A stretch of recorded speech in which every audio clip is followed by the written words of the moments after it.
Alright, gonna put this shitbox back together and wheels on, back on the ground.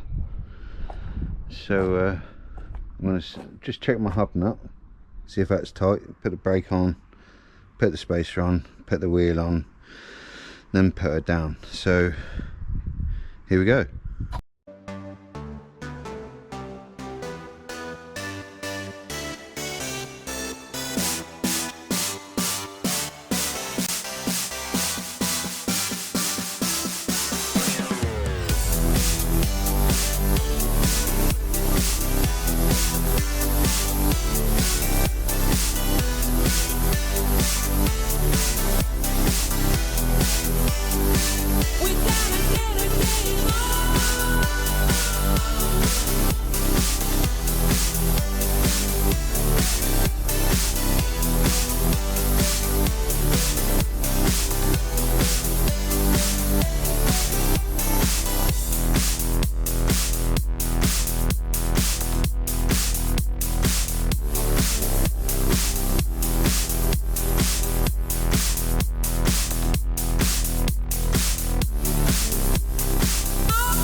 Back on the ground.